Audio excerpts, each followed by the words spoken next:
السلام عليكم ورحمة الله وبركاته. ازيكم يا حبايبي؟ عاملين ايه؟ يا رب دايما تكونوا بخير. رمضان كريم عليكم جميعا يا رب.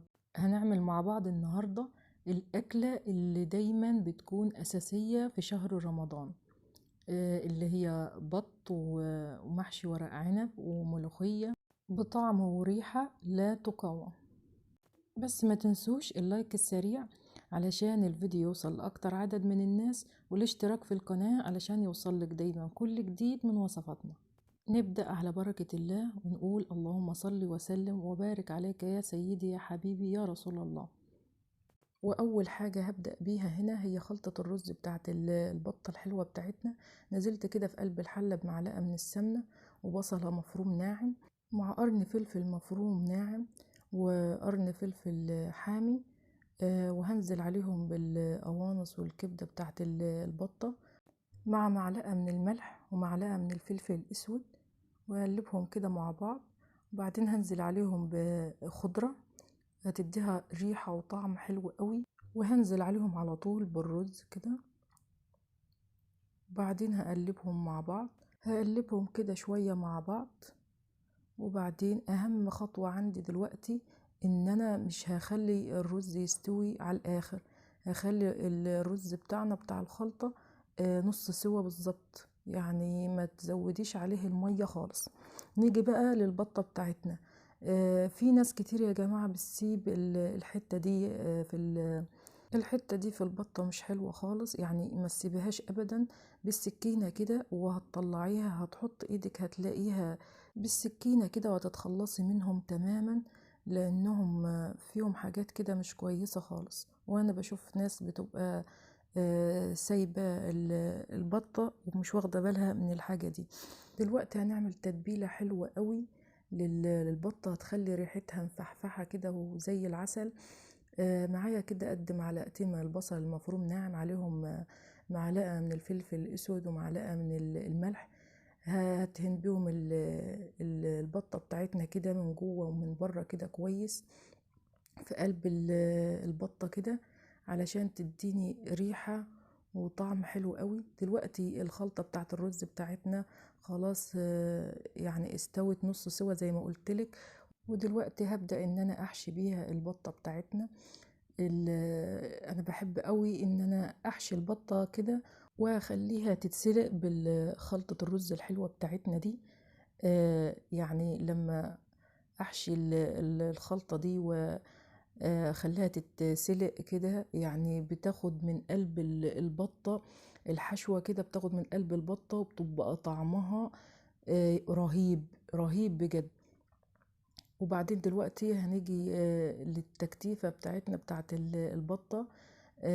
لو الوراك دي بتاعت البطة عندك يعني قصيرة، يا اما تعملي لها ورقة كده مبرومة بالفويل وتلفيها عليها، يا اما خيط. ودلوقتي هنعملها البوكيه جرنيه بتاعها بصل وجزر وورق لورا وحبهان، وهسيبها مع بعضها كده تغلي لحد لما البطة بتاعتنا تستوي.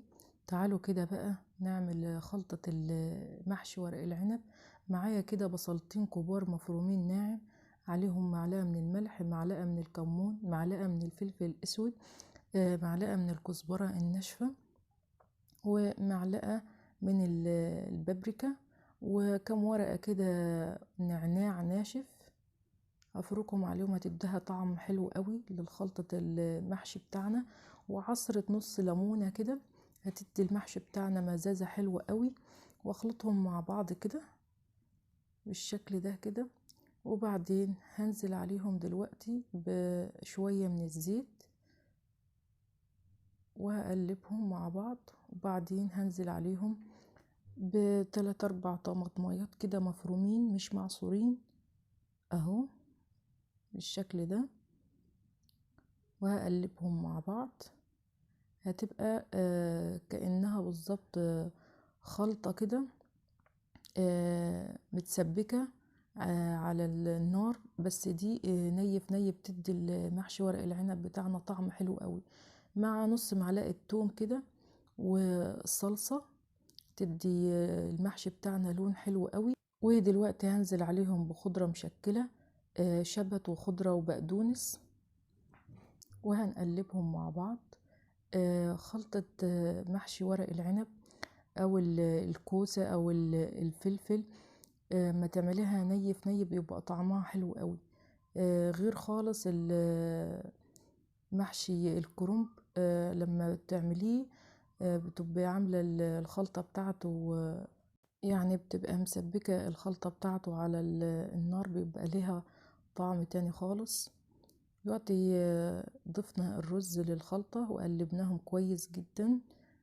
وهنا نيجي لورق العنب. هنا سلقت ورق العنب في مية بتغلي مع معلقة ملح، معلقة كمون، ومعلقتين من الزيت. اول ما لون الورقة كده يغير معايا بطلعها على طول. هنا هنحشيه. هنحط كده حاجة بسيطة قوي من خلطة المحشي اللي احنا عملناها، وهنلف الورقة بالشكل ده بكل سهولة كده اهو. اهو اهم حاجة ان الورقة تخلي الجنب، يعني تحشي من الجنب اللي هو خشن، والجنب اللي هو ناعم يكون من بره. وهتعمليها بالشكل ده كده اهو. تجيبيها من هنا ومن هنا كده، وبعدين هتروحي لفاها كده اهو بكل سهولة اهو. صغير كده وكيوت خالص. انت اللي متحكمة في كمية الرز، سواء عايزة الصباع كبير او صغير. كل ما تقللي كمية الرز الصباع هيطلع معاكي صغير وحلو قوي اهو بالشكل ده. هنا خلاص رصيناهم كده في قلب الحلة، وبعدين هزودهم كده من الشوربة بتاعت البطة بتاعتنا اهو. بسم الله ما شاء الله، اللهم صل وسلم على سيدنا محمد. ويا سلام بقى لما تحطي كده شوية من ال الوش بتاع المرقة بتاعت البطة كده، بيخلي طعم المحشي يعني رهيب. احلى حاجة لما تعملي محشي كرنب او محشي ورق عنب ورا البطة. هنا بقى نيجي للملكة، ملكة السفرة بتاعتنا او الطبلية، اللي يعني من غيرها السفرة بتبقى ناقصة. هنا انا حطيت معلقة من السمنة ومعلقة من الثوم، عليهم نص معلقة من الكزبرة الناشفة. ركزي هنا بقى معايا شوية. انا حطيت التومة وشوحتها وما سبتهاش خالص ان هي تحمر معايا، خليتها يا دوبك كده تصفر عشان ريحة الملوخية تفحفح وتجيب معاكي اخر الدنيا.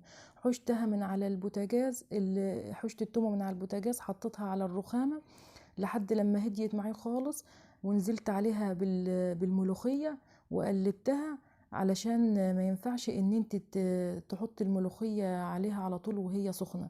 تسيبي التومة تهدى شوية، بعد كده ايه تنزلي عليها بالملوخية. هنا رجعتها على البوتاجاز تاني وحطت لها شوربة من اللي احنا عملناها، وبعدين حطت لها معلقة كده من الكزبرة مع نص معلقة من الشطة. هم دول روح الملوخية. بصراحة انا الطريقة دي هي اكتر طريقة انا بحبها، يعني وما اقدرش يعني اغيرها ابدا. يعني عندي الولاد بيموتوا فيها وريحتها بتبقى قلب البيت بصراحة. دلوقتي انتي اللي متحكمة في قوام الملوخية. تحطيها وتحطي لها الشوربة شوية شوية، عمرها ما هتسقط معاكي ان شاء الله.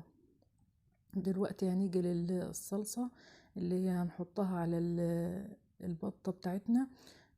معلقة من الكزبرة، معلقة من الفلفل الأسود، معلقة من البابريكا، نص معلقة من الثوم البودر، ومعلقتين من الزيت.